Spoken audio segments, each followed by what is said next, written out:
우리 성경 말씀 한번 더 읽도록 하겠습니다. 성경 말씀 사무엘상 5장 1절 읽어봅시다. 시작.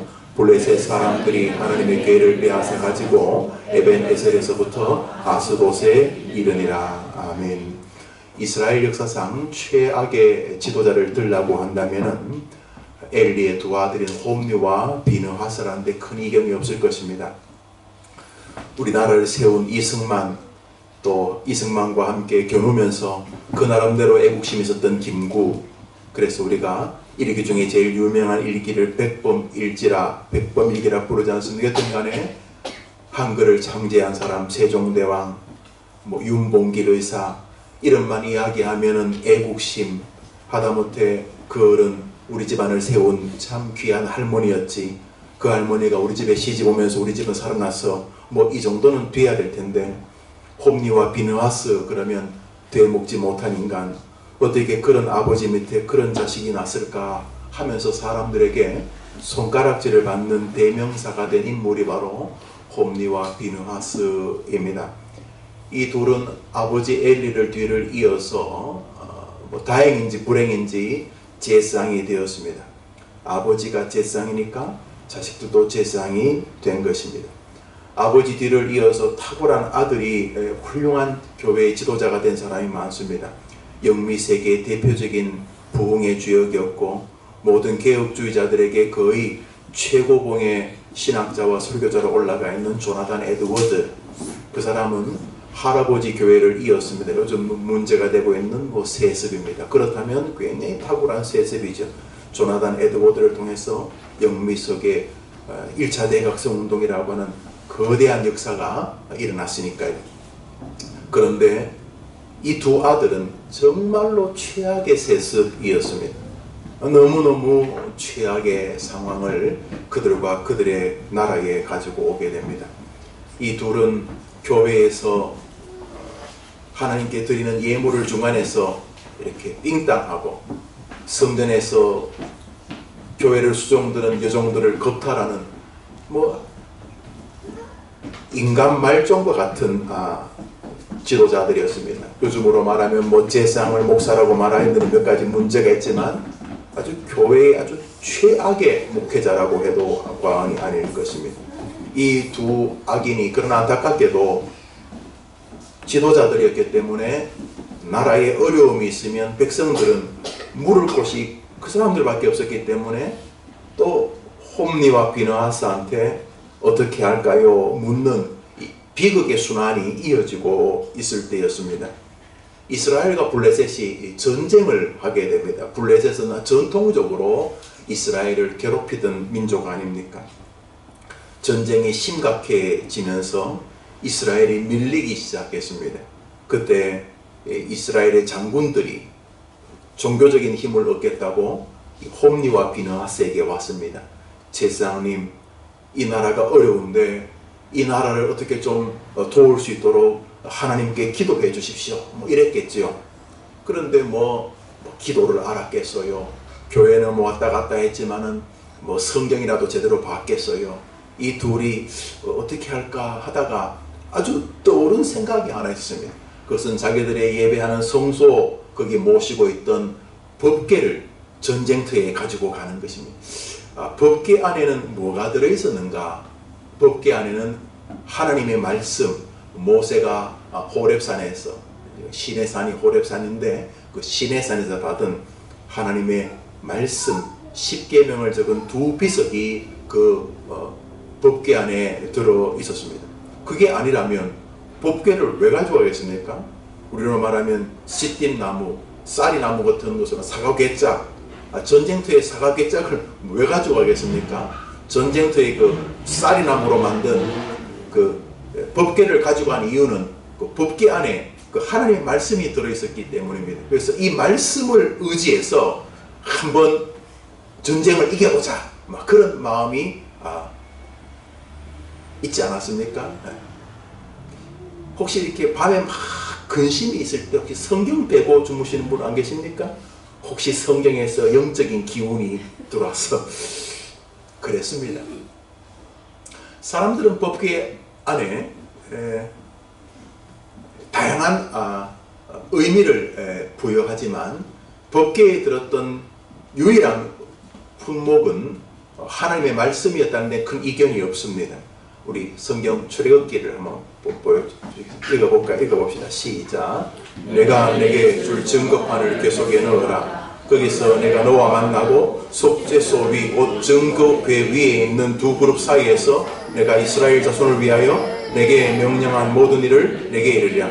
그 증거판이라는 게 법궤 하나님의 말씀이죠. 그런데 하나님께서 그 법궤 위에서 너를 만나주겠다 그랬으니까 하나님이 말씀이 들어있는 법궤 위에서 하나님이 우리를 만나주겠다는 것은 굉장히 중요하죠. 한번 따라합시다. 하나님은 말씀 위에서 말씀 안에서 우리 만나기를 기뻐하신다. 그러니까 성경을 읽다가 여러분에게 뭐 문구라든지 성경을 읽다가 이러면 안 되는데 하는 마음이 든다는 것은 여러분이 착해서가 아닙니다. 여러분이나 저나 뭐 성경 읽는다고 인간이 달라질 인간들이 아니잖아요. 잘 알죠 여러분이 어떤 존재인지 몰라요? 마치 얘기해 볼까요? 우리가 뭐 성경 읽고 은혜 받을 인간들이 아닙니다. 한편 설교하기 인생이 변한다. 우린 그런 존재가 아닙니다. 성경에서 만물보다 부패한 게 인간이라 그랬어요. 한번 들읍시다. 만물보다 부패한 것이 인간이다. 여러분 지렁이 보면 형님 그래. 형님 지렁이들도 안 합니다. 어떤 거 안 합니까? 뭐 금으로 송아지 만들어서 그 앞에서 뭐 하나님이라 비르고 이런 짓 지렁이도 안 합니다. 개 돼지도 안 합니다. 하나님을 향해서 욕하고 하나님을 대적하고 하나님을 저주하고 하나님을 비난하는 거 개 돼지도 안 합니다. 오직 인간만이 하는 이 짓은 성경이 그렇게 말하니까 만물보다 부패한 게 인간이다. 구데기 거머리보다도 더 못한 인간입니다. 에덴 동산에서 범죄한 이후로 만물의 영장은 쓰레기가 되어버렸습니다. 지금 설교하는 게 이게 가다마에 있고 지금 넥타이맨 쓰레기고 여러분들이 이렇게 잘 꾸미고 온 쓰레기들. 성경에 의하면은 에덴 동산에서 범죄한 이후로 인간의 실상은 소망이 없어졌습니다. 만물보다 더 부패했다 그러니까 음식 쉬면 곰팡이 세죠. 곰팡이도 뭐 살아있다면 곰팡이보다도 못한 존재가 돼요. 아니 곰팡이가 어디 뭐 그 성황당 나무에게 뭐 빕니까? 곰팡이가 무슨 뭐 해 달한테 빕니까? 짐승들도 하지 않는 짓을 인간이 하게 되었습니다. 그런데 하나님이 은혜를 베푸셨습니다. 내가 증거궤 위에서 너희를 만나주겠다 그랬어요. 성경 안에서 하나님이 우리에게 모든 것을 주시겠다 약속했으니 돌아가실 때까지 성경이 여러분에게 힘이 되기를 축복합니다. 사단은 죽을 때까지 여러분이 성경하고 멀게 만들겠죠. 뭐 자꾸 엉뚱한, 왜냐하면 여기 자기들의 진지를 파괴하는 능력을 하나님이 담아두셨기 때문에 성경에서 뭘 바꾸를 안 하면 시간 나면 뭐 지나간 연속극 되돌려 보기는 하지만 성경은 안 읽거나 이렇게 한번 들읍시다. 주의 말씀을 주야로 묵상하는 자는 복이 있도다. 시편 1편에 있죠. 여호와의 율법을 즐거워하여 그 율법을 주야로 묵상하는 자는 복이 있다 그러는데 하나님 말씀 묵상 안 하죠. 오늘 설교를 듣고 돌아가시는 순간 아니 뭐 좀 월남쌈 준비할 때 월남쌈 많은 순간 딱 잊어버릴 거 아닙니까? 우리는 어떤 거 묵상합니까? 작년에 나 괴롭힌 그 인간, 괴로웠던 과거, 불안한 미래, 오지 않은 앞길 뭐 이런 거 묵상하잖아요. 여호와의 말씀을 묵상하면 오늘을 돌파하고 내일을 돌파할 수 있는 힘이 있다고 말해도 안 합니다. 성경 읽는 사람이 몇 명이나 됩니까? 성경을 묵상하고 사람이 몇 명이나 됩니까? 그런데 오늘 성경에서 하나님이 내가 하나님의 말씀인 법궤 위에서 너를 만나주겠다 그랬습니다. 법궤 뭐 사각궤짝이 뭐 중요합니까? 그 말씀 위에. 지금도 하나님은 여러분이 말씀 펴면 여러분을 만나주실 줄 믿으시기를 바랍니다. 여러분이 임종하는 그날까지 여러분을 붙잡고 위로를 할 수 있는 것은 말씀밖에 없습니다. 자식들이 뭐 저도 제 아이들이 이제 벌써 뭐 컸습니다만 그 아이들이 내 손 붙잡고 있다고 내가 죽는 날 위로가 될까요? 그때 우리를 위로하는 것은 수고하고 무거운 짐 지고 목회하느라고 용 썼던 김 목사 수고했다. 내게로 오라. 내가 너희를 쉬게 하리라. 한 말씀이 여러분이나 저의 죽음에서 유일한 위로가 되는 줄 믿으시기를 바랍니다. 그게 아니면 성경에서 우리를 가지고 노는 것이 거짓말 하시는 것이겠죠. 오늘 주님께서 말씀하십니다. 내가 거기서 너와 만나 주겠다. 법궤 안에 하나님의 말씀이 있었습니다. 혹자는 말씀 법궤 안에 그 아론의 쌍난 지팡이도 있었다고 말합니다. 히브리서에서 그런 뉘앙스로 해석될 말씀이 있습니다. 그러나 정확히 성경은 이렇게 말합니다. 민수기 17장을 보고 시작.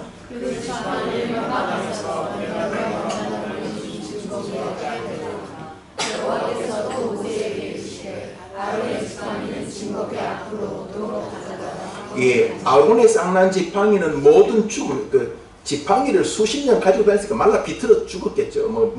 완전 말라 비틀었겠죠. 40년 동안 가지고 다녔으니까.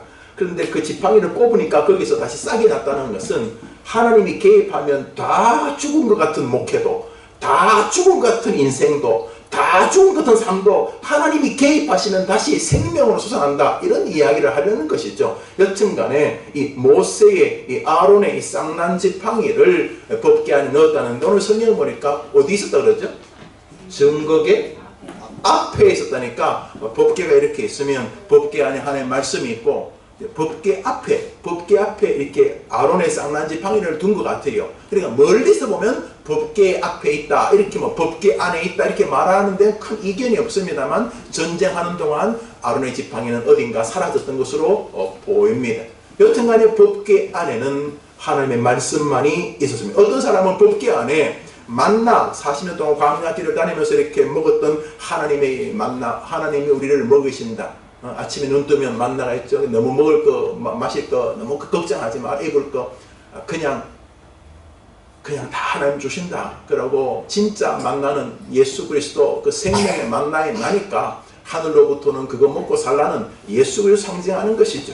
여튼간에 그 만나를 담은 항아리가 법궤 안에 있었다. 이렇게 말합니다만 그 또한 출애굽기는 이렇게 보여줍니다. 읽어봅시다. 시작. 또 모세가 아론에게 이르되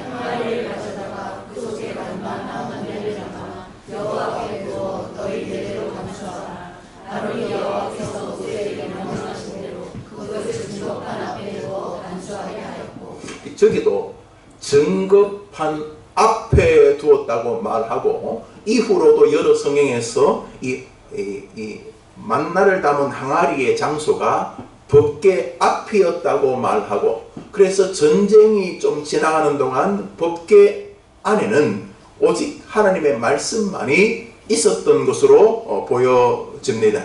열왕기 상을 보겠습니다. 읽어봅시다. 시작. 두 돌판 외에 아무것도 없으니 이것은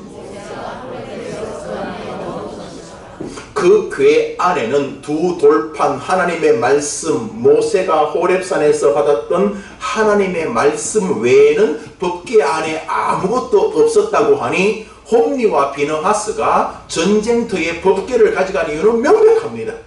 하나님의 말씀의 힘을 의지해서 싸워보겠다는 거죠. 굉장히 멋져 보입니다만 여기 트릭이 있습니다. 여기 우리의 신앙의 심각한 문제가 바로 이 두 홈리와 비느하스에게서 발견되어집니다. 하나님의 말씀을 이용해서 전쟁을 해보겠다는 것은 굉장히 가상한 것입니다. 그런데 그 법궤를 가지고 하나님의 말씀이 들어있는 법궤를 가지고 전쟁터에 가면 법궤에서 막 레이저 광선이 나가고 그 레이더스 보셨습니까? 뭐 보셨어요 여러분은? 다이아나 가지? 인디아나 존스 보셨습니까? 언제 한번 인디아나 존스를 한번 상영하시죠. 텔레비를 안 보시는 분들은 법궤 안에서 막 폭탄이 터지고 막 그럴 줄 알았는데 아니었습니다. 우리 오늘 읽었던 본문이죠. 설교 본문. 애기 그냥 놔두세요. 애가 지금 앉아있는 것만 해도 괜히 기적 같은 믿음 좋은 건데. 읽어봅시다. 시작. 블레셋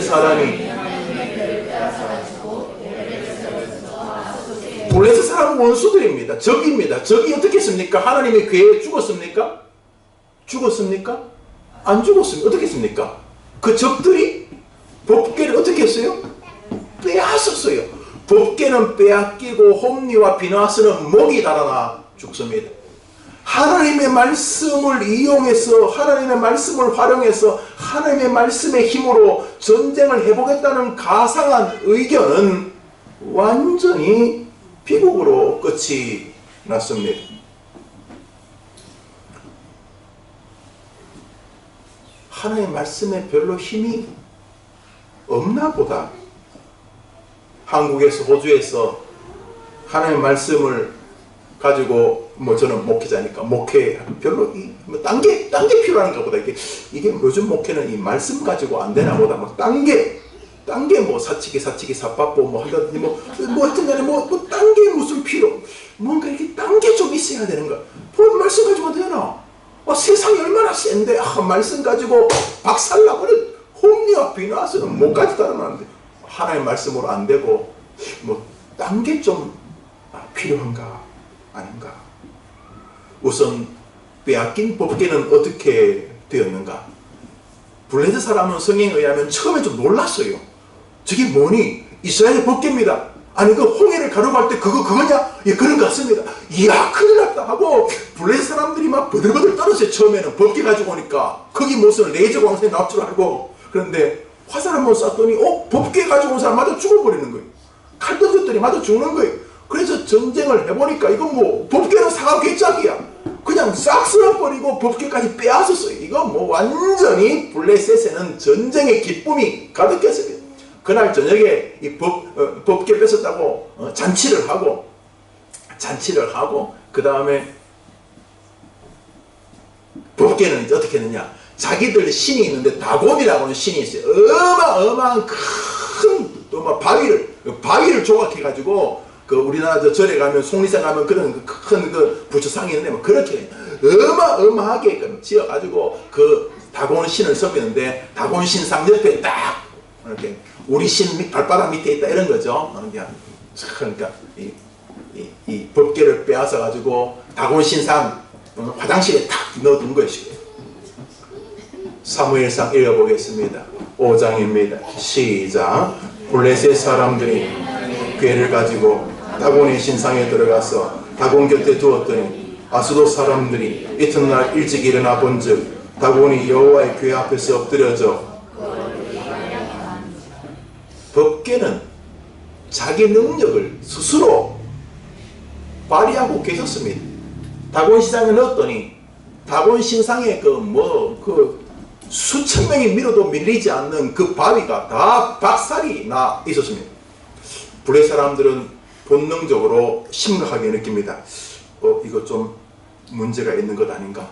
그래가지고 슬쩍 빼가지고 다른 마을로, 블레셋의 도시 서울에서 대전쯤에 갖다 놨습니다. 대전에서 그 다음날부터 알지 못하는 병이 생겨서 도시 사람들 절반이 죽습니다.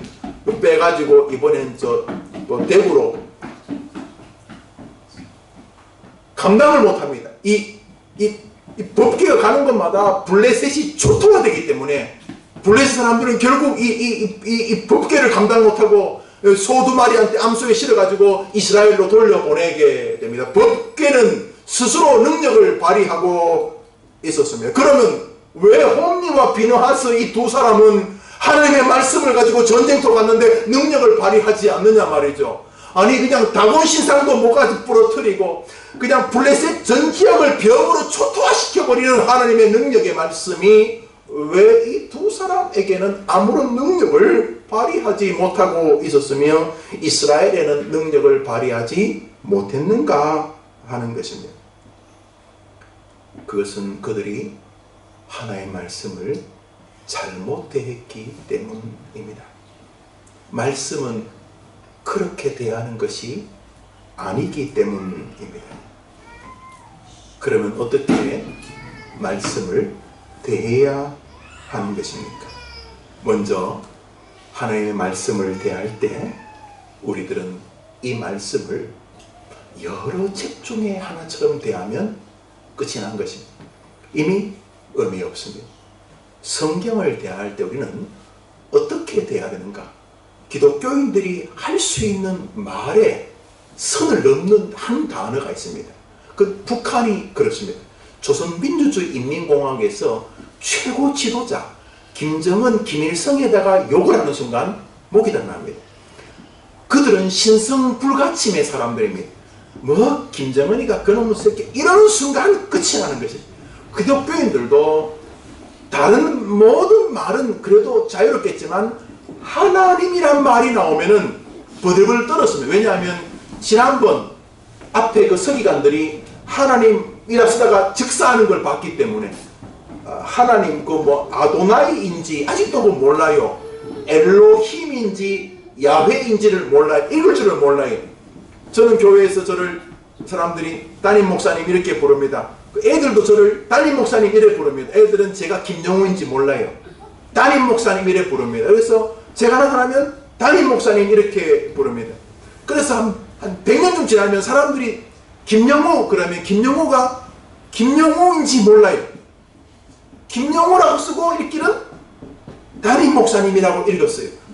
김영우라고 쓰고는 담임 목사님이라 읽은 것처럼 하나님의 이름이 지금 정확히 뭔지 몰라요. 엘로힘이 아닌 거는 확실해 보이고 야훼이거나 아도나이이거나 뭐 뭔지 모르겠어요. 어느 게 하나님의 진짜 이름인지. 그냥 그렇게 하나님이라고 쓰고 아도나이라고 읽었어요.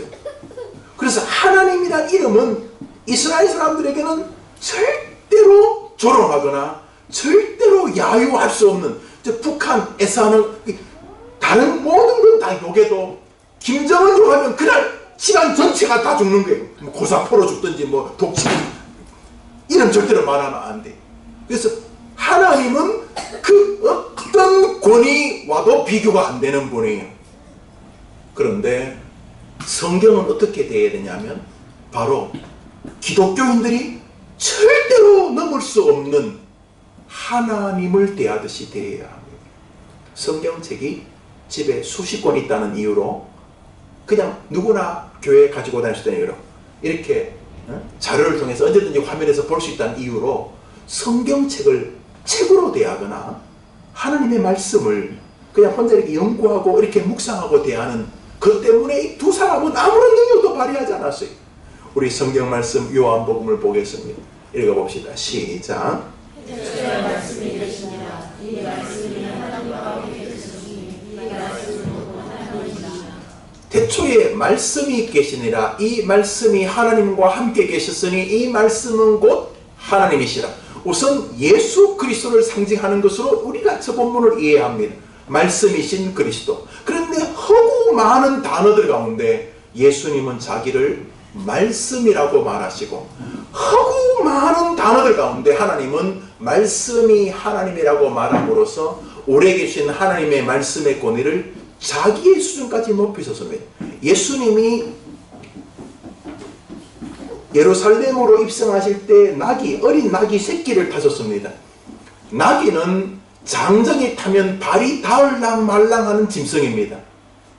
그런데 낙이 새끼는 제가 지금 세발 자전거, 애기들 자전거 타는 거하고 똑같습니다. 여러분, 제가 이렇게 양복 입고 세발 자전거를 타고 지금 교회로 온다고 생각을 해보십시오. 그럼 여러분들 그러겠죠. 아, 한국 목회가 많이 힘드신가 보다. 약간 좀 힘드신가 보다. 그러지 않겠습니까?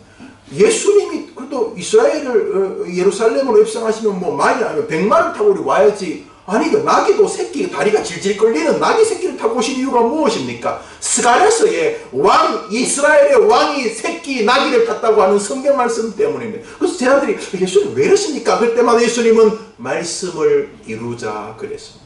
무슨 말이냐 하면 예수님, 지구상에서 성경 밖에서 놀 수 있는 유일한 예수님 한 분, 인간으로서는 절대로 성경의 통제를 받지 않을 수 있는 하나님이셨던 예수님도 성경에 기록된 대로 자기 족적을 맞추셨습니다. 뭐라고 말하면 말씀을 이루자. 말씀대로 하자. 말씀에 기록되었으니 나도 그렇게 하겠다. 그래서 이 땅을 살면서 이 말씀의 권위를 눈꼽만큼도 흐트리지 않으셨습니다. 무슨 말인가? 말씀대로 된다는 것입니다. 이 말씀대로 우린 죽을 것입니다. 한 번 죽는 것은 주께서 정하신 것이요. 우리는 반드시 그렇게 될 것입니다. 그 후에는 심판이 있으리니 반드시 그렇게 될 것입니다. 주의 피 믿어 그날 예수의 피밖에는 우리가 내세울 것이 없다는 것을 보게 될 것입니다. 천국에 들어갔을 때, 아니 천국 문 앞에 섰을 때 하나님이 물으실 것입니다. 그래 김 목사, 김 집사 수고했다. 그래 너 어디 가니? 예 하나님 저 천국 갑니다. 천국? 내가 너를 천국에 들어가게 해야 될 이유가 무엇이냐? 이렇게 물을 때, 저 목사 아닙니까? 목사님 제가 쇠가 빠지게 한국서 별놈, 달놈, 해놈, 별놈들하고 다 목회했습니다. 야 목사 똥은 뭐 개도 안 먹는다는데 못 보셨습니까? 그래 너 쇠 빠지게 하는 거 봤다. 그래 그럼 천국 들어가야죠. 왜? 네가 목회했다고? 하나님 제가 하루에 주일날 4번, 5번씩 설교했으면 주중에 새벽 기도까지 하루에 10번 신방까지 내가 한 주일에 20번 설교했습니다. 목사님, 목사님이란다. 하나님 내가 그렇게 쇠가 빠지게 목회했는데 천국 가야 됩니까? 왜? 제가요 저 땅에 사는 동안 그래도 법 없이 살 수 있게 사람들이 저보고 미스터 윤리라고 불렀습니다. 저 정직하게 살았습니다. 그래 욕받다 그래. 근데 왜? 내가 왜? 아니 저 목사라니까요. 그래 수고했다니까. 김 목사 너를 위해 마련된 곳은 딱 한 곳이다. 어딘데? 지옥이다. 누구도 예외가 없습니다. 우리가 천국 문 앞에 갔을 때 하나님이 내가 너를 천국에 왜 들어가게 되냐 물을 때 그날 우리는 주의 피, 예수의 피가, 그분의 피가 나의 죄를 사하였다고 예수님만 들어 밀어야 되는 줄 믿으시기를 바랍니다. 성경에 말합니다. 주 예수를 믿어라. 그리하면 너와 내 집이 구원 얻으리. 천하 만민에게 구원 얻을 다른 이름을 예수 외에는 준 적이 없다. 왜 그렇습니까? 성경에서 그렇게 말하기 때문에 누구도 예수 외에는 우리를 천국으로 인도할 수 없는 것입니다. 예수님도 하나님의 말씀을 하나님처럼 대했습니다. 수많은 사람들이 하나님의 말씀을 하나님으로 대하지 않습니다. 자꾸 보이지 않는 하나님이 꿈에 뭐 나타나기를 바란다. 이런 거 정말 안 좋아요. 뭐 꿈에 나타나는 게 나쁜 건 아니지만 가끔 교인들이 저보고 목사님 뭐 아마 저한테 이제 잘하려고 하는 말이죠. 목사님 꿈에 나왔다고 그러더라고요. 그래서 내가 왜요? 일단은 출연료 주세요. 내가 그렇게. 꿈에 목사가 나오는 게 뭐 그 좋은 꿈인지 악몽인지 모르지만 꿈에 뭐 나오기를 기대하기보다 오늘 아침 조용히 일어나서 신문 뒤적거리고 텔레비 켜고 인터넷하고 핸드폰 주먹 걸리기 전에 하나님의 말씀에 귀를 기울인다면 그 말씀을 하나님처럼 대하는 여러분에게 하나님이 자비를 더해 주실 줄 믿으시기를 바랍니다. 어저께나 오늘이나 영원 무궁히 한결같은 이게 우리에게 얼마나 위로가 된 줄 아십니까? 하나님이 옛날에는 내가 이랬는데 기분이다 이러면 다 죽습니다. 어제나 오늘이나 하나님의 말씀을 존중하는 사람에게 하나님은 지금도 동일하게 은혜를 베푸시니 목회하기 쉽습니다. 끊임없이 하나님의 말씀에 창념하는 것입니다. 그러면 나머지는 하나님이 은혜를 주실 것입니다. 여러분의 삶도 예외가 아닙니다. 한번 더 합시다. 하나님의 말씀을 하나님을 대하듯이 홈리와 비나스는 그렇게 대하지 않았어요. 그들은 홈리와 비나스 이 두 사람은 하나님의 말씀을 부적이잖아요. 부적. 혹시 지금 벽에 안에 있는 거 아닙니까? 부적 대하듯이 하나님의 말씀을 도깨비 방망이 알라딘의 마술 램프에 나오는 그 비비면 나오는 지니 대하듯이 지니는 절대로 섬기지 않죠. 지니 나 좀 도와줘. 다 도와주면 다시 원위치 들어가. 나를 까부지 말고 들어가. 하나님을 꼭 지니 대하듯이 하나님 나 좀 도와주세요. 다 도와주시면 다시 원위치. 하나님이 뭘 주장을 자기 자리를 지키십시오. 하나님 원위치. 이렇게 도깨비 방망이를 대하듯이 부적을 대하듯이 홈리와 비나스는 하나님의 말씀을 절대로 그렇게 대하면 안 되는 모습으로 대하였습니다. 두 번째로 어떻게 하나님의 말씀을 대하는 것입니까? 한번 더 합시다. 하나님의 말씀은 나를 영적으로 살아나게 한다는 것으로 확신하며 대해야 합니다. 사람이요 영적으로 살아나면 다 할 수 있습니다. 다. 사람이요, 여러분 그런 경험 있습니까? 이렇게 어느 날 아무 생각 없이 교회에서 그날도 아무 생각 없이 저 목사에게 뭐 선한 게 있겠나, 저 도사에게 뭔 선한 거 있겠나, 그날도 아무 생각 없이 부흥 시절을 보면 그런 게 많아요. 아무 생각 없이 교회가 30년 40년 별로 변함도 없이 그렇게 와서 앉아있는데 그날 하나님이 부흥으로 리바이벌로 우리나라 1907년 평양 대부흥 같은 그런 역사, 그날 하나님이 찾아오셨어요. 그리고 그날 예배 가운데, 찬양 가운데, 오늘 사모님 기도 가운데, 뭐 목사 설교 가운데 등안에 예배 시간에 하나님이 개입하시고, 그래서 무슨 갑자기 얼굴이 이뻐지거나 뭐 호주머니 없던 돈이 생기는 게 아니라 예배 시간에 내 영혼이 영적으로 살아나기 시작합니다. 그 순간 다 해결됩니다. 자살할 호주머니에 쥐약 좀 뭐 하나 어디든 집에 넣으려고 그랬던 삶과 죽음의 경계선에서 헤매던 인생, 지나간 과거를 곱씹으면서 자학적인 인생을 사는 사람, 나는 내일 뭐 할까? 오늘이 힘든 것보다 내일의 미래가 없는 것이 더 인생이 불안하죠. 그런 미래에 대한 불안, 뭐 나는 내 인생은 인생인가, 뭐 별 이런 개똥에 사로잡혀 살던 사람이 똑같아요. 예배 전에 예배 올 때 뭐 그 사람이 예배 끝나고 그 사람이지 뭐 달라졌겠어요? 그놈 아닙니까? 그런데 예배 시간에 무슨 일이 벌어졌어요? 예배 시간에 뭐 하겠어요, 여러분? 뭐 예배 시간에 목사가 뭐 여러분이 돈 주겠어요? 돈을 줘야 될 분위기입니다. 뭐 예배 시간에 여러분이 뭐 신발이 달라지겠어요? 뭐 여러분이 뭐 달라지겠어요? 그러나 예배 시간에 그런 경험 있죠? 예배 시간에 왔는데 하나님이 은혜 주셔서 내 영혼이 소생하자, 내 인생이 완전히 달라진 경험 없으니까 저 신앙들, 하나님의 말씀이 나를 지리멸렬한 생활에서 영적인 침체에서 다 살려낼 수 있다는 믿음으로 하나님의 말씀을 날마다 대해야 하는데, 이들은 하나님의 말씀을 그렇게 대하지 않았습니다.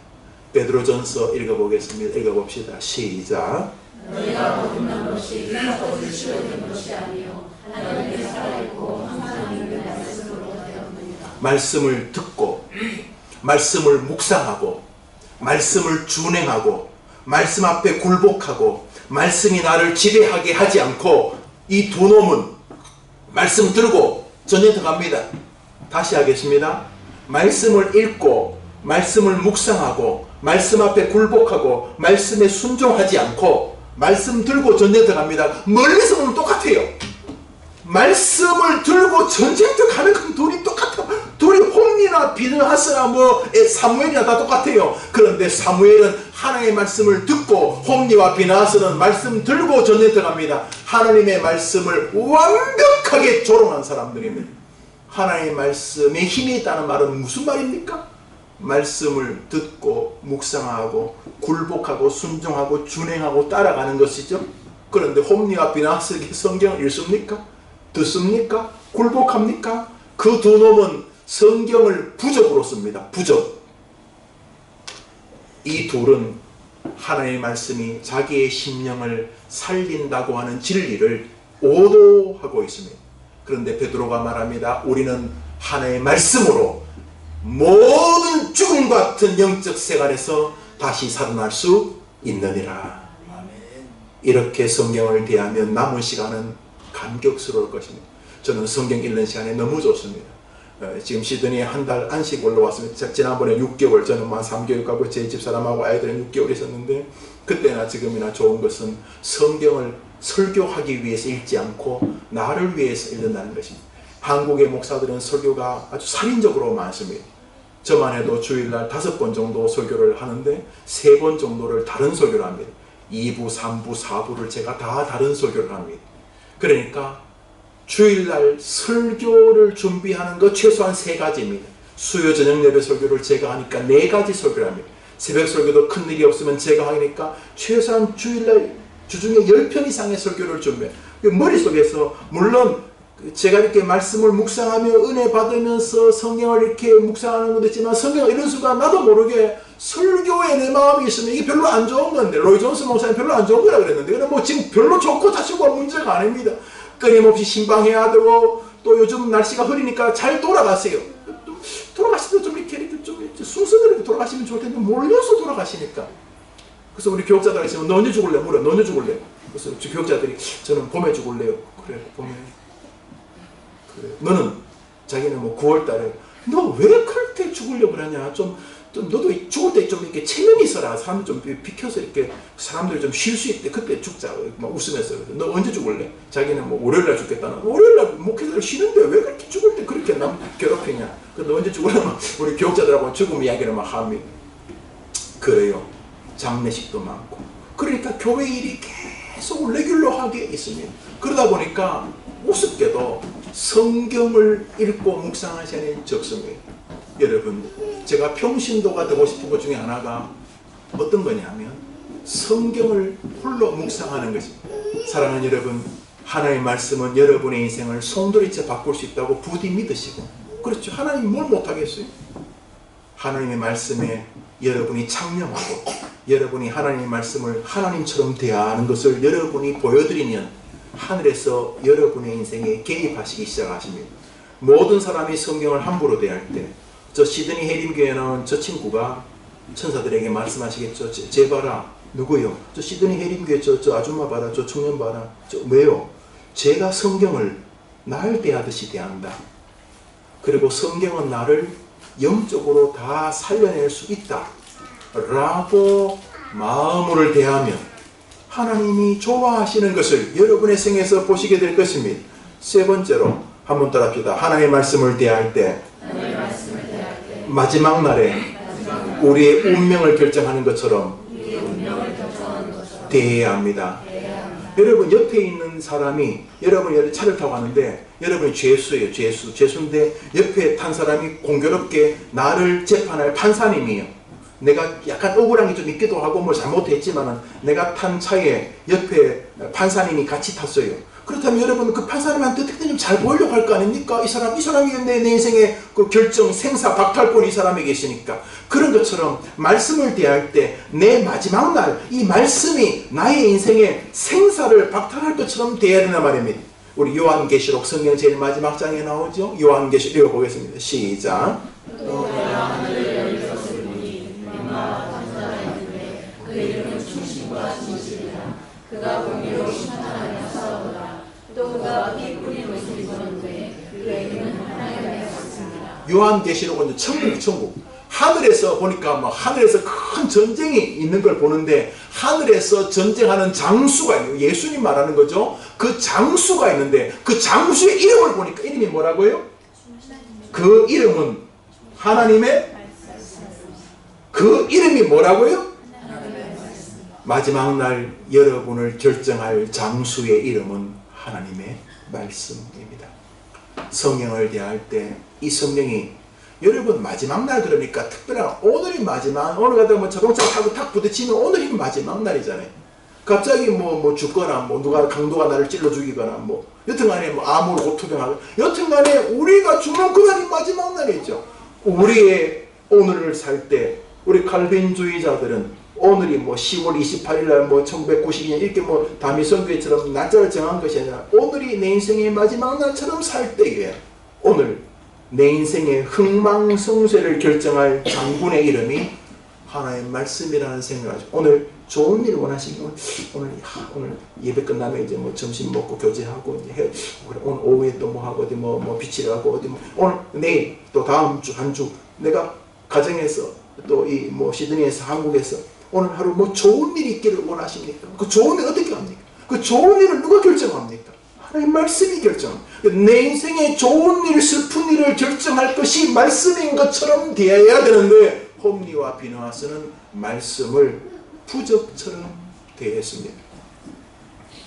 박근혜 대통령 지금 감옥에 있습니다. 약 3년 가까이. 아마 그분은 자기가 저기 왜 갇혀있는지도 모를 거예요. 그런데 그가 갇힌 이유는 법 때문입니다. 탄핵이라는 법이 우리나라에 있습니다. 조금 전에 그 박근혜 대통령이 감옥 갇히기 전에 노무현 대통령이 뭐 어디 뛰어내려 죽었습니다. 뭐 부인이 뭘 받았다, 뭐 몇 억짜리 시계를 받았다, 뭐 또 뭐 무슨 뭐 자식이 뭐 어땠다고 형님이 뭐 어땠다 그러니까 뭐 뇌물 혐의로 막 힘들어지고 뭐 이제 감옥 갔다 하고 뭐 조사받고 그러다가 뭐 부엉이 바인 것을 뛰어내려 죽었습니다. 왜 그런 겁니까? 그 양반도 법이라고 하는 거. 뭐 뇌물 받으면 못 얻으면 뇌물 받으면 박수 치면 그게 아니고 법이라는 게 존재하니까 이제 곧 자기 부인 뭐 감옥 가고 이제 자식들 뭐 가족들 뭐 줄줄이 갈 것이고 자기도 뭐 어떤 면에 좀 뭐 힘들었겠죠. 그러니까 결국 박근혜 대통령을 감옥에 보낸 것도 법이고 노무현 대통령을 결국 자살로 이끈 것도 결국은 법입니다. 법이 존재하기 때문에 저렇게 한 것이. 기독교의 법은 무엇입니까? 하나님의 말씀. 그러므로 성도는 하나님의 말씀으로 자기 인생이 흥망성쇠가 열린다고 확신해야 하는 것이에요. 성경 말씀 시편을 보겠습니다. 읽어봅시다. 시작. 주의 말씀은 내가 읽으며 내일에 지키리라. 오늘도 제가 있는 그 홍목사님 구해준 집에서 여기까지 오는데 그 구글 맵을 딱 켜보니까 놀랐어요. 한글로 시드니 해림교 치니까 여기 딱 나오더라고요. 아, 이게 세계적인 교회예요. 구글에도 나오니까 시드니 해림이 딱 나오더라고요. 내비게이션을 가지고 와서 내가 홍목사님 뭐 당연히 자기는 올 줄 알지만 전에 베스트에서 보니까 우리가 딱 바로 도착하더라고요. 제가 이 길을 모른다면 찾아보겠죠. 시드니 해림이. 그러면 이게 왔겠죠. 성경은 말합니다. 주의 말씀이 너의 불안한 앞길을 인도한다고 믿어라. 혼자 똥폼 잡고 걱정하고 술 마시고 그러지 말고 하나님의 말씀이 너의 길을 인도한다고 믿어라. 이제 여러분이 해야 될 일은 한 가지입니다. 믿을 것인가 말 것인가. 믿는 척 할 것인가 믿을 것인가. 결국은 하나님을 상대로 쇼를 할 수 없고 저분을 속일 수 없기 때문에 끊임없이 하나님의 말씀이 믿어지지 않는 자기를 세탁해야 되고 하나님의 말씀을 남은 시간 동안 믿기 위해 읽고 묵상하기를 시작해야 하는 것입니다. 성도들은 지치고 힘들 때 어디 좀 힘 있는 사람이나 좀 안 도와주나 이렇게 인생을 살지 않습니다.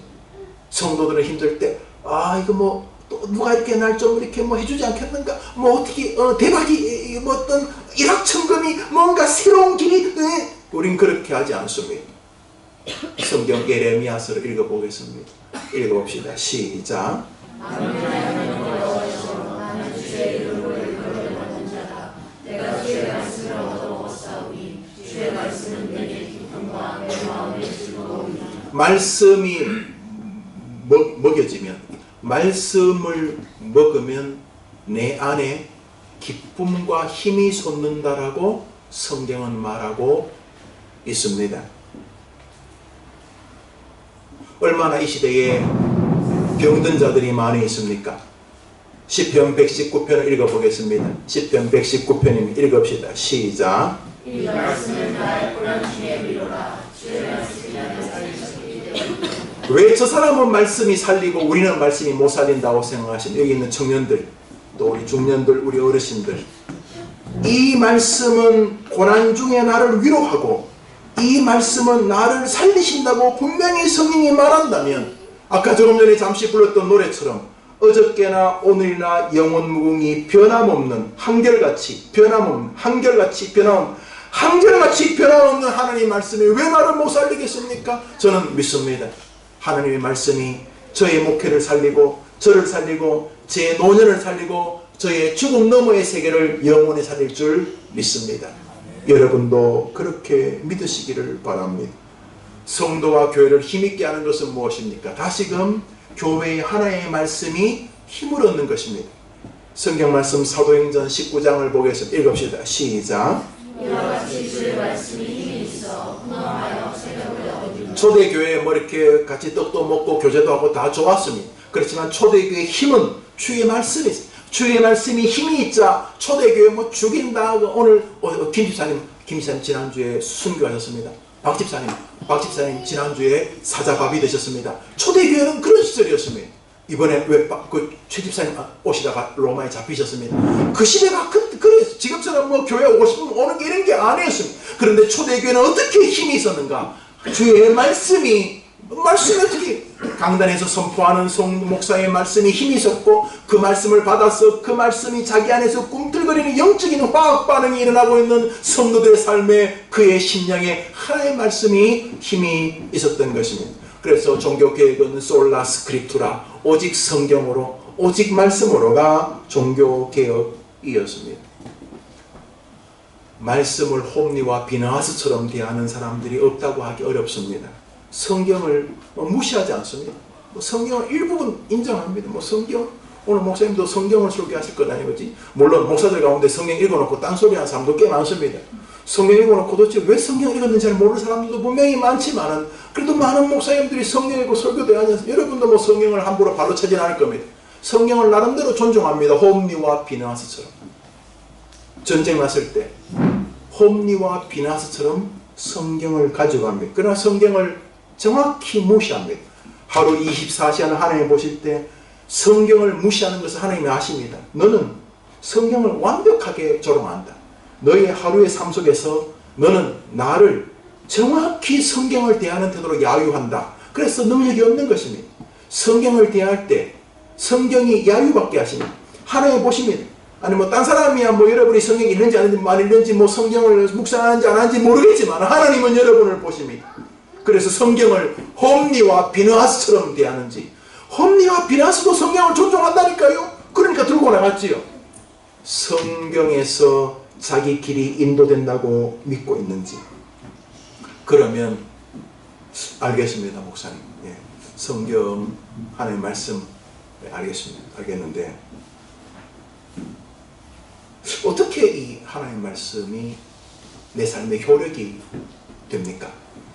약 400년 전에 청교도 스코틀랜드 커버넌트들 그리고 그 정치인들이 모여서 우리가 믿는 기독교가 무엇인지 정리한 것을 웨스트민스터 카테키즘, 웨스트민스터 신앙 고백이라고 하면 오늘 아침에 했던 것도 다 그것이죠.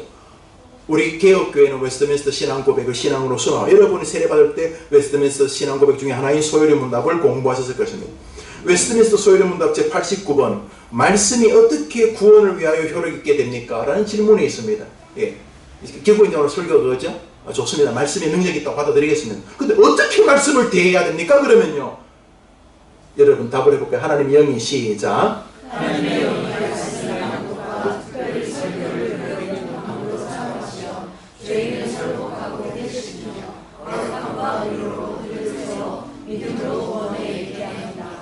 하나님의 말씀이 어떻게 구원이라는 게 예수 믿고 천국 가는 것만 하는 거 아니죠. 삶 전반이 구원이죠.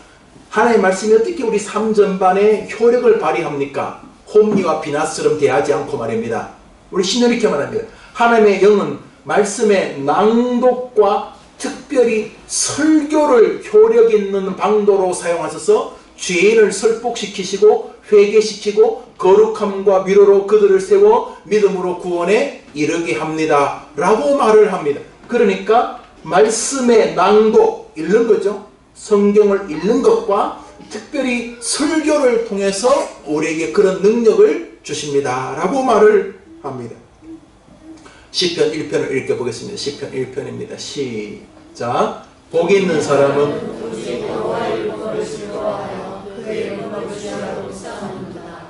그는 시냇가에 심은 나무가 철을 따라 열매를 맺으며 그 잎사귀가 마르지 아니하노니. 하나님의 말씀을 낭독한다는 것을 시편은 묵상하는 것이다.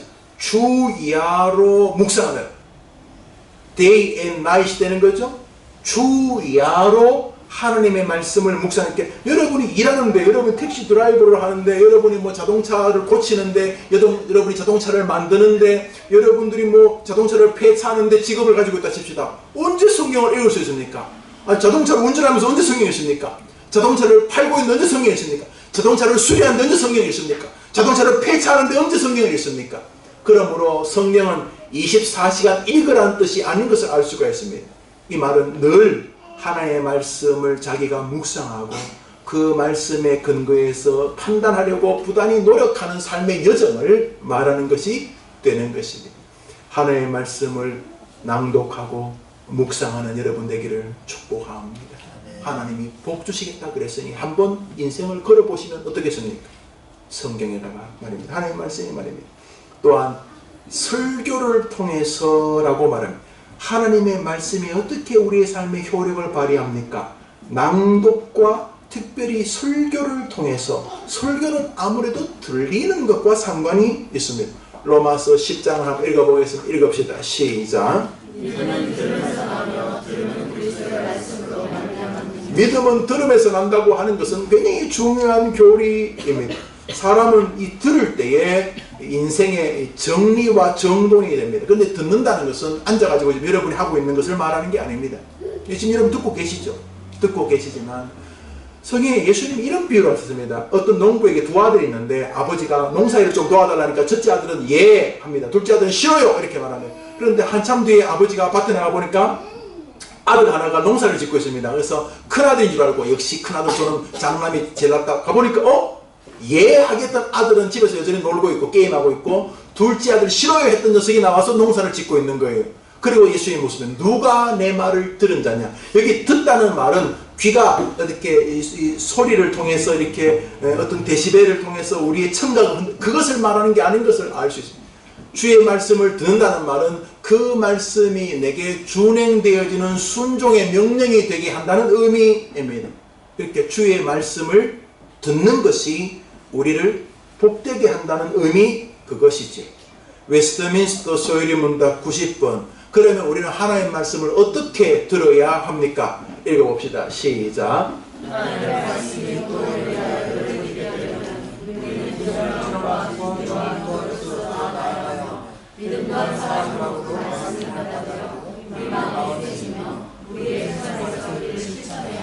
여러분 잠깐 화면을 가만 두십시오. 한번 갑시다. 우리 손을 다 들어보세요. 오른손만 들어. 오른손만. 자, 우리는 부진함께 준비하고 기도하며 믿음과 사랑과 받아들임과 마음의 새김과 실천함으로 설교를 들어야 합니다. 성경을 들어야 합니다. 다시 하겠습니다. 손답해 보세요. 다시 시작. 부지런함과 준비하는 마음과 기도의 자세와 믿음과 사랑과 받아들임과 마음의 새김과 실천하는 자세로 말씀을 들어야 합니다. 웨스트민스터 신조는 설교를 이렇게 들어야 한다라고 기록합니다. 이것을 풀어 놓도록 하겠습니다. 1번 부지런하게 성경을 듣는다. 부지런하게 성경을 대한다는 게 부지런하게 말씀을 듣는다는 게 어떤 의미입니까? 제가 부지런함을 읽어봅시다. 부지런함.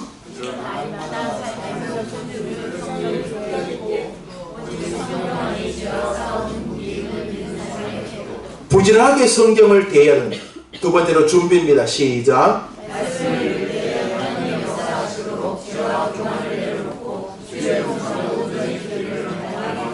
세 번째 기도입니다.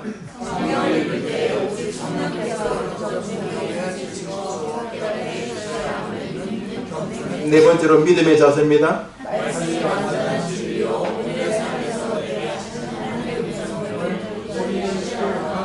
다섯 번째 사랑입니다. 짜증이 아닌 감사의 자세로. 여섯 번째로 받아들임입니다. 시작.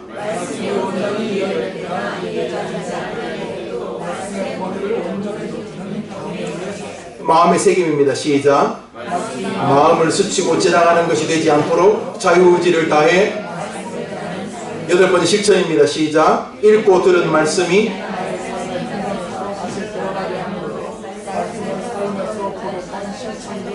성경을 읽는다 혹은 성경을 듣는다고 할 때 우리 선배들은 저렇게 정리했습니다. 저렇게 하는 것이 성경을 읽는 것이다.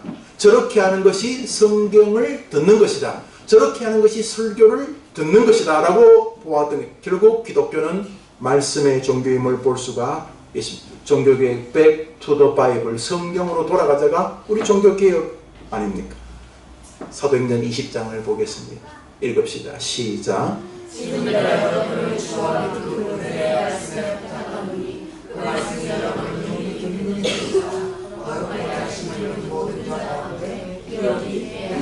사도 바울은 내가 너희를 주와 및 그 은혜의 말씀께 부탁하노니 그 말씀이 너희를 능히 든든히 세울 것이다.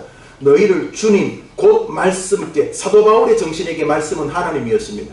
내가 너희를 주 곧 은혜의 말씀께 부탁하노니 그 말씀이 너희를 능히 든든히 세울 것이다 라고 말했습니다. 사랑하는 여러분, 우리 인생은 한 밖에 없습니다. 저도 목회를 한 밖에 안 합니다. 제가 이제 55입니다. 이제 좀 있으면 은퇴를 하겠죠. 은퇴하면 시드니 해링게 부목사로 올 생각인데 받아주시길 바랍니다. 내가 너희를 든든히 세우는 게 말씀이라고 말하죠. 저는 여기 인생을 걸었으면 느끼실 수 있겠지만 다른 것도 뭐 교회가 해요. 신방도 하고 하지만 저는 그것들은 제가 설교 준비하는 것에 비하면 조족지혈입니다. 저는 제가 할 수 있는 최선의 길이 하나님 보실 때 내가 하나님의 말씀을 존중해 드리는 것을 느끼게 해드리는 것입니다. 물론 쉬운 게 아닙니다. 그럼에도 불구하고 쉽습니다. 하나님이 나보고 이것도 하고 저것도 하라면 내가 어떻게 다 하겠습니까? 하나님은 제게 말씀만을 요구하십니다. 저는 말씀을 존중합니다. 아이들을 만날 때도 말씀을 자꾸 이야기해 줍니다.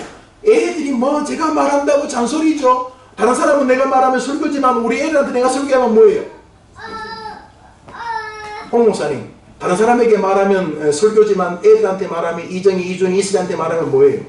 잔소리죠. 잔소리 있지 않습니까? 그렇지만 계속만 성경이 너희들을 살린다. 말씀이 너희를 살린다. 영원한 진리다. 힘들고 어려울 때 아빠가 도와줄 수 있는 거 도와주겠지만 말씀한테 가봐라. 그 말씀은 너를 능히 든든히 세울 것이다. 라고 오늘 바울이 말하고 있는 것입니다. 왜요? 바울은 믿었습니다. 바울은 경험했을 것입니다. 자기가 지치고 힘들 때 바울도 살다 보면 배신을 당해요. 바울이요, 자기가 돌에 맞은 거 얘기 쭉 하고 뭐 파선하고 굶주리고 얻어맞아 죽을 뻔한 그런 얘기도 하면서 그 중에 동족의 배신가 이런 말이 나와요. 배신은요 괴로운 거예요. 믿는 사람에게 뒤통수 맞는 거예요. 괜히 괴로운 거죠. 사도 바울도 힘든 적이 분명히 많았어요. 그런데 바울은 경험했어요. 뭘 경험했냐면 말씀이 자기를 살리는 것을 경험한 거예요. 그러니까 말하는 거예요. 내가 너희를 주님 곧 은혜의 말씀께 부탁하노니 그 말씀이 너희를 능히 든든히 세우사 너희로 하여금 기업이 있는 삶이 되게 하실 것이다. 그러니까 말씀에 붙잡히라 합니다. 한번 답시다. 말씀은 우리를 고치고 우리를 살립니다. 믿으십니까? 혹시 여기 지금 어려운데 빠진 분 계십니까? 너무 힘든 인간관계, 경제적인 어려움, 불안한 미래, 늪에 빠진 분이 계십니까? 말씀이 여러분을 건진다고 부디 믿어드리기를 바랍니다. 여러분도 믿는 게 중요하지만 여러분이 믿고 있다는 걸 저분이 인정하는 게 중요합니다. 여러분 하나님의 말씀이 여러분을 건진다고 믿는 것을 여러분이 먼저 해야 되겠지만 계속 기억하십시오. 저분 하다못해 속이기라도 하나님을 속이기라도 해보세요. 뭐라고? 내가 하나님의 말씀을 존경하고 있다고. 불가능하겠죠. 여러분 하나님을 속일 수 있겠습니까? 그런데 이 목사의 말을 여러분이 받아들이셔야 됩니다. 여러분이 하나님이 여러분을 볼 때 제가 내 말을 존중하고 있다고 느끼게 해드리라는 것이죠. 느끼게 해드리라고. 왜냐하면 말씀은 우리를 건지기 때문에. 건짐을 받기 위해서 지금 지점장, 은행장, 대통령 지금 도움을 구할 사람이 있으면 막 빌 거 아닙니까? 나 좀 살려달라고, 나 좀 살려달라고. 우리를 살릴 분은 하나님이십니다. 그리고 그분은 우리를 말씀으로 건지기를 정하셨습니다. 하나님 바꾸려고 하지 마세요. 우리 시편 107편 읽어봅시다. 시작. 저가 뭘 보내서 우리를 위기에서 건지신다고요? 주님이 뭘 보내서 우리를 건지신다고요? 그러니까 여러분 다른 거 이렇게 갑자기 이상하게 대박이 터지기를 기대하기보다 하나님의 말씀이 내게 일으켜지기를, 하나님의 말씀이 내게 들려지기를 기대하시고, 그리고 저분을 믿어드리십시오. 하나님은 말씀을 보내어 사람을 위경에서 건지시는도다. 설교를 마칩니다. 목사는 또 이렇게 구름처럼 왔다가 이제 사라지겠죠. 우리 홍 목사님 계속 말씀 나누시죠. 여러분 말씀을, 목사는 가도 이 설교와 이 말씀이 남아 있지 않습니까? 성경 말씀 데살로니가 전서를 읽고 마칩시다. 읽습니다. 시작. 우리가 하나님의 말씀을 받을 때에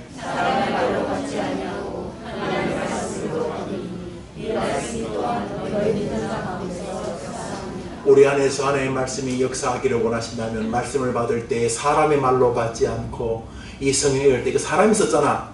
그런 어리석은 생각에서 벗어나 너희 말씀이 내 안에서 역사하기를 바란다니, 이 말씀을 사람의 말로 받지 않고 하나님의 말씀으로 받을 수만 있다면 여러분의 30대는, 여러분의 80대는, 여러분의 임종의 순간은, 그 너머의 세계는 축복이 될 줄 믿습니다. 한자를 하나 하겠습니다. 한자 읽어보세요. 시작. 이게 한글을 가려야 되는데 100가지 질문이 있어요. 어떻게 살죠? 우리 애는 어떻게 하죠? 내 노년은 어떻게 하죠? 내가 늙어서 거동 못하면 내 미래는 어떻게 되는 거죠? 뭐 먹고 살죠? 이게 사람다운 삶인가요? 내 목회는 어떻게 될까요? 이 어려움, 이 질병은 어떻게 할까요? 수많은 인생의 질문들이 있습니다. 어떻게 하지? 어떻게 하지? 어떻게 하면 행복한 거지? 어떻게 하면 행복한 거지? 어떻게 100문, 세상에 100가지, 1000가지, 10,000가지 질문이 있어도 답은 한 가지입니다. 말씀 안에 길이 있는 줄 믿습니다. 기도합시다.